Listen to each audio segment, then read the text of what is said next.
Tonight, programs on offer to tackle Port Augusta's worsening drug issues. And a woman charged over a crash which allegedly killed a child at Port Kenny.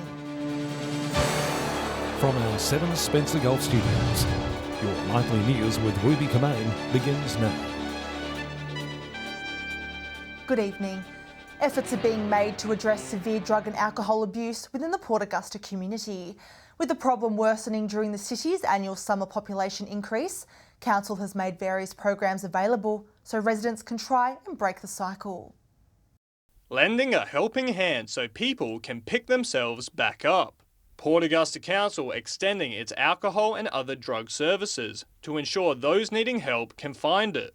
The outreach services are very important and they do run and service people pretty much 24/7. The services made available to address the drug abuse problems affecting the city that nationwide rehab operator Peter Lyndon James recently labelled as one of the worst in Australia. These are very important to our community. They are funded by the government, which is fantastic, but it also gives the people that need the opportunity to get safe.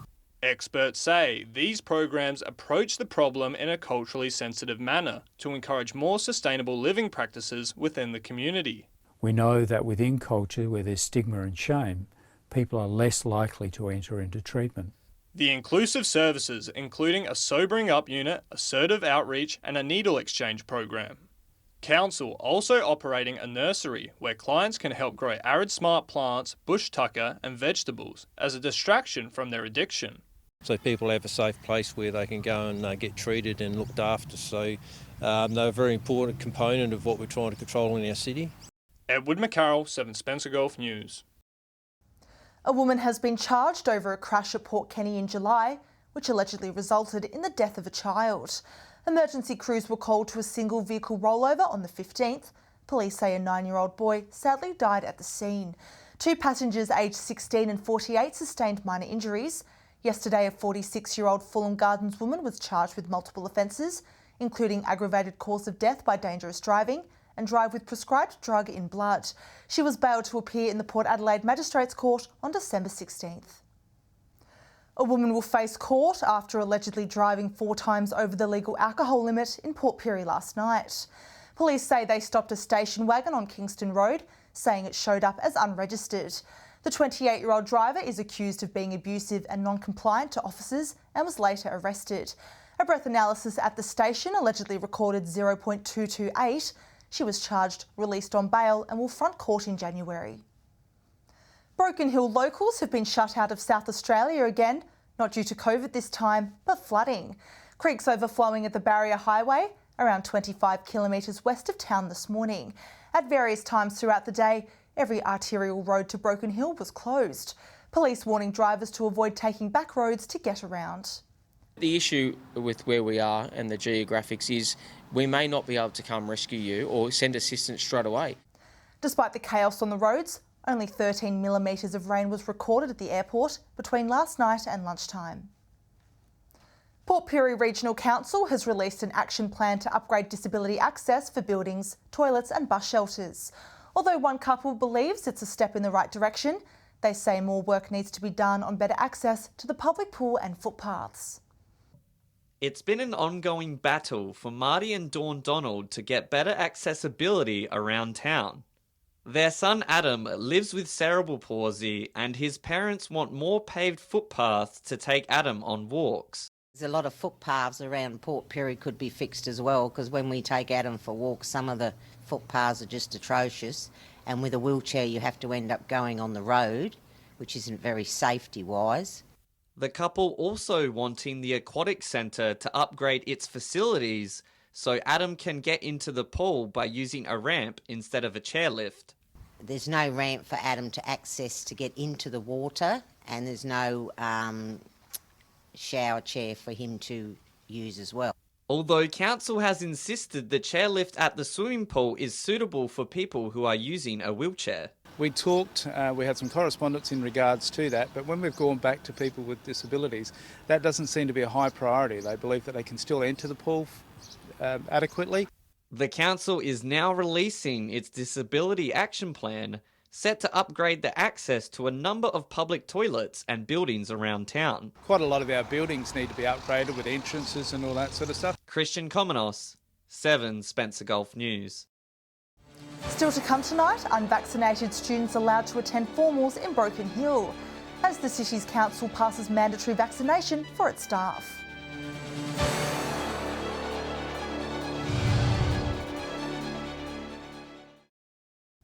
Welcome back. Unvaccinated Year 12 students will still be able to attend end-of-year celebrations in Broken Hill.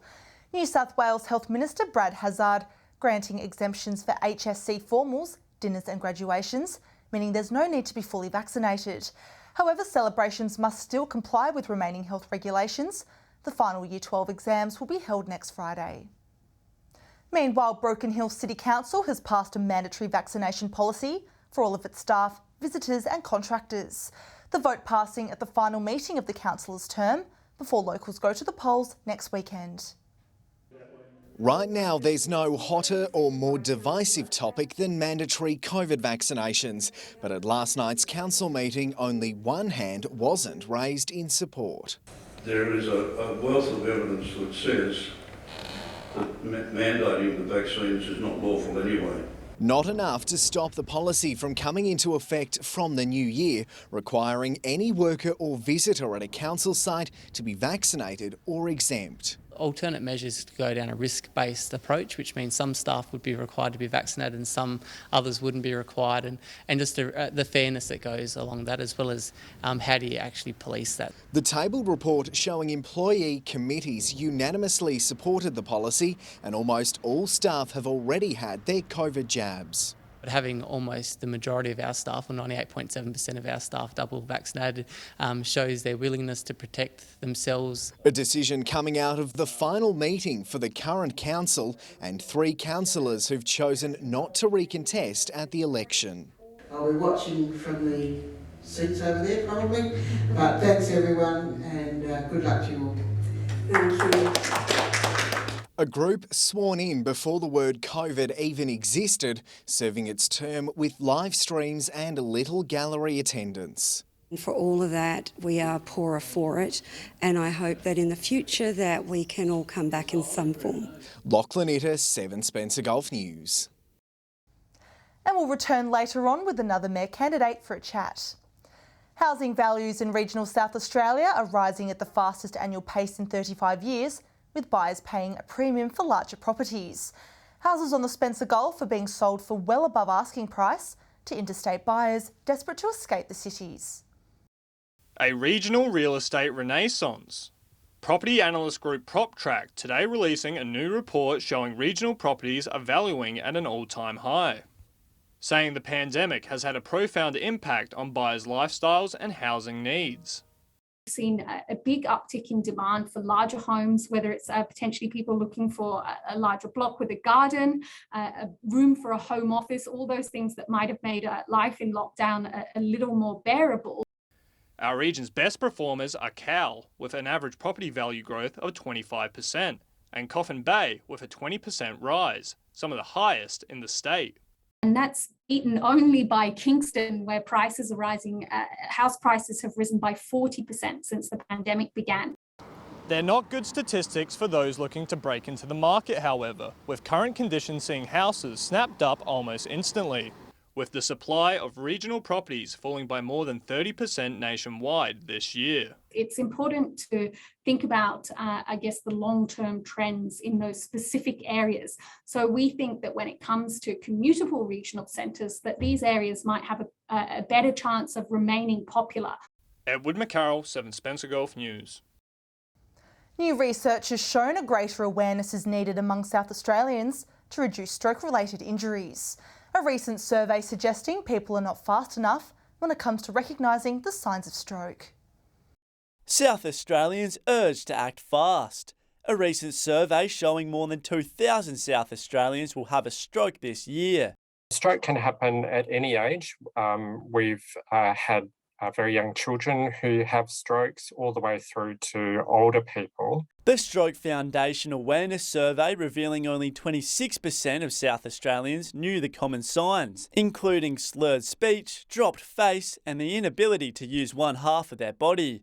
Expert Luke Hayes saying it could happen to anyone. It is more prevalent in older people, but the concerning thing that we're seeing in Australia and South Australia as well is the number of working age people who are having a stroke is actually going up.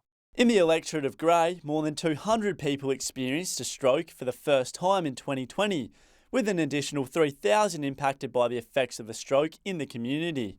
It's a significant problem in the community and one that it's really important for people to be aware of those fast signs that I mentioned before. Poor lifestyle choices at the core of the problem. And could be a sign that our sort of sedentary lifestyles and perhaps poor diets are catching up with us. Locals are encouraged to contact emergency services at the earliest signs of detection. Henry Millick, 7 Spencer Golf News. Stay with us after the break. We sit down with another candidate vying for Broken Hill's top job, and calls emerge for the Eyre Peninsula Railway system to return to the tracks.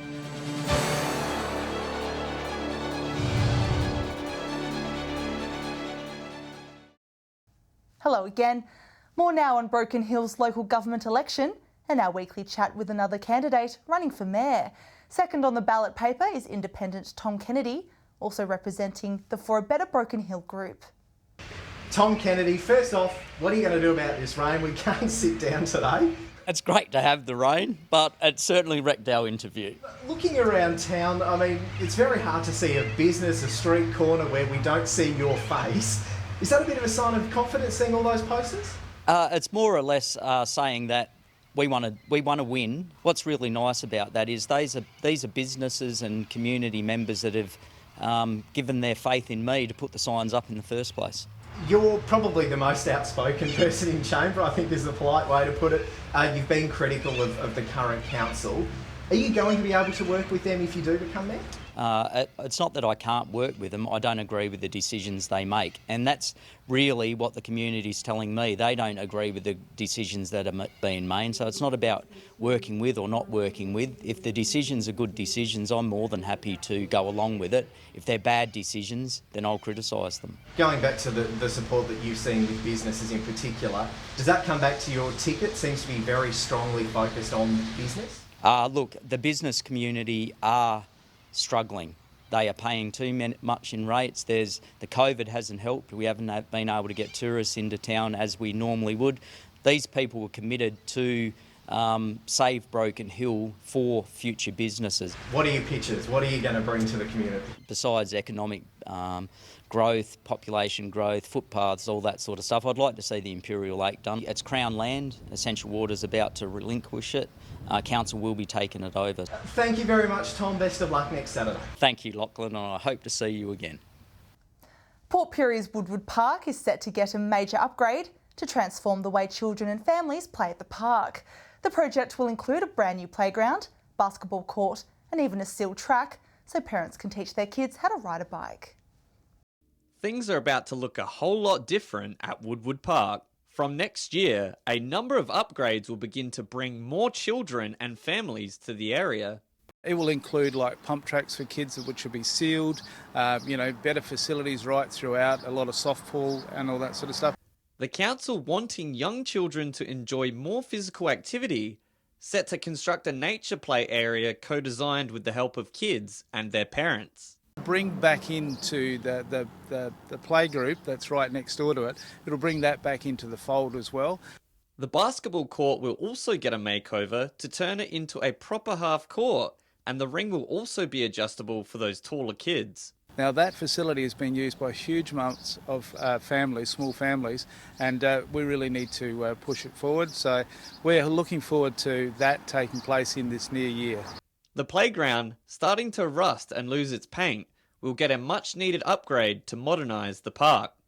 The council pledging $90,000 towards the project, expecting a grant of $250,000 to push the plans ahead. A great opportunity to get children off devices and back into the parks. Christian Komenos, 7 Spencer Golf News. Residents are calling for the Eyre Peninsula Railway to reopen after a heavy strain on road networks. Transport experts hope to improve links between the region and alleviate pressure on local roads. The Eyre Peninsula back on track.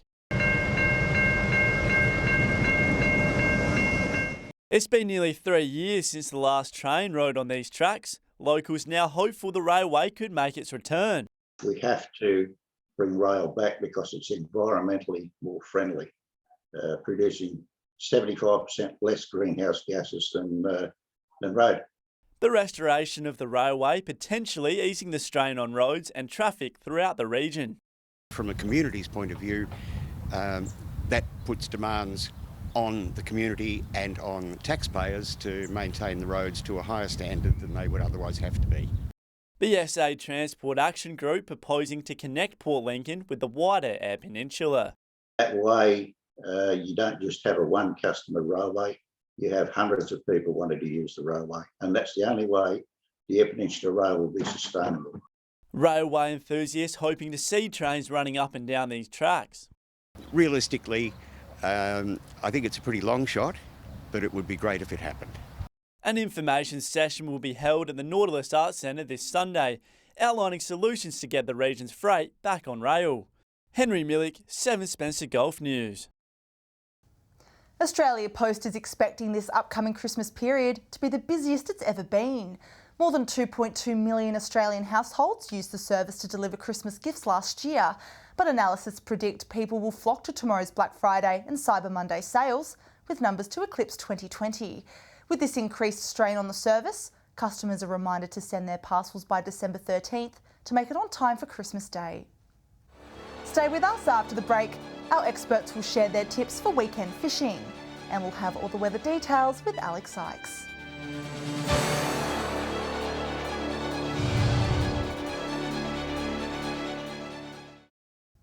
Welcome back. The weekend is right around the corner, so let's hear from our experts on what will be biting out in Spencer Gulf waters.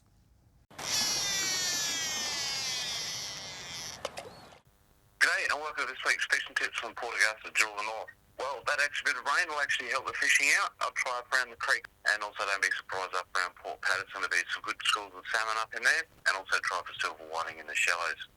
A few people have been catching a few little mullet up in the shallows as well. They've been trying for silver whiting. Not really coming on so much at the moment. The trumpeters have moved in. There's a few sneak getting caught on the troll as well. That's all we have from the Jewel North. Welcome another week around the Gulf Fishing Tips. This weather has just been off the Richter scale, hasn't it? One day we got stinking hot, the next day we got rain. But at the end of the day, it has extended our King George whiting season. So that's a good thing, right? The very, very last chance that you'll have will be Eastern Shoal. The water is a little bit cooler there and you should be able to grab a few there as well. So the blue swimmer crabs are starting to come by numbers now, so take the time, go do it. While you're there, check around for yellowfin whiting. It has been a little bit cold for those guys, but they will come into play very, very shortly. So keep checking your drops on the way through. That's all we've got. We'll see you next week. Hi guys, welcome to Wireless Fishing Tips for this week. The local jetty producing a few tommies, squid, and also crabs. Watch your size limit on the crabs though, there has been a lot of small ones amongst them. The Point Lowly area holding a few garfish around the lighthouse and also a few salmon off the shallow side of the lighthouse there. Down towards Fitzgerald Bay, there's been a few squid coming off the rocks. Becky Point is producing a few nice salmon schools. There has been a few yellowtail kingfish sighted off the rocks, so get amongst those as well. For the boat anglers this week, some really nice King George whiting have hit the table. Those areas to target have been in front of South's Football Club and down towards the Mount Young grounds. G'day and welcome to Fishing Tips in Port Lincoln. Locally, there's been a few boats trying for blue crabs, but the crabs are still pretty slow. They are mainly females, but they should get better over the coming months. So there's been some nice squid caught up along the North Shore and around Billy Lights Point. Over in Coffin Bay, there's been a few whiting within the bay system, but you will have to measure a lot of the fish, a lot of small ones. But there have been some nice salmon trout and even a few salmon up to about 1 kilo in the bay system. Out wide, there have been a few nanagai biting when the conditions allow. Up the coast at Port Neal, there's been a few yellowfin whiting starting to show on local beaches. Well, that's all for this week. We'll see you again with more tips next week. Time now to take a look at what's happening in the weather as we approach the weekend. Here's Alex Sykes. Thanks, Ruby. A few showers about the region today, and as you mentioned earlier, some flooding in Broken Hill. From 3 p.m, Port Lincoln was partly cloudy and 19, Woodner was 24, and Cooper Pedy was 25. Looking further out across the region now, Port Augusta and Adelaide were 22, Broken Hill was 19, Port Pirie had a shower or two and was 23, Adelaide and Clare reached 22, Kadina and Cleve were 18 degrees. Taking a look at the satellite image now, widespread cloud over South Australia with a moisture-laden air mass is bringing a few showers, mainly in the east near a low and trough. Cloud further west and over central parts is not bringing any rain. Moving on to tomorrow's weather outlook now, and we'll start with the Gulf waters. Southeasterly to southwesterly winds 15 to 20 knots, seas 2 to 2.5 metres, and south to southwesterly swell below 1 metre. Port Lincoln will be cloudy and 18 tomorrow. Cleaver morning shower or two with 17. Woodner partly cloudy and 22. Whyalla will be partly cloudy and 20 degrees. Port Augusta and Kadina both set to reach a high of 21. Port Pirie will be 22, Clare partly cloudy and is set to reach 19, and Broken Hill will have an early shower or two and reach 22 degrees. Taking a look at the weekend forecast now, Port Augusta will be mostly sunny with 24 on Saturday, clearing in Whyalla and Kadina. Port Lincoln will be partly cloudy and reach 20. Cooper Pedy sunny with 26. A look at Sunday now. Sunny conditions expected across most parts. Woodner to reach 28. Port Pirie 26. Port Lincoln and Broken Hill will be partly cloudy. The sunny weather will continue into next week. Temperatures in the late 20s to early 30s, and Port Lincoln will be mostly sunny and 24. Not looking bad next week at all, Ruby, and that's all the weather from me for tonight. It's back to you. Lovely. Thanks for that, Alex. And that's all local news this Thursday evening. Thanks for joining us. I'll have updates later. Until then, enjoy your evening, and we'll be back tomorrow night at the special time of 5 p.m. Good night.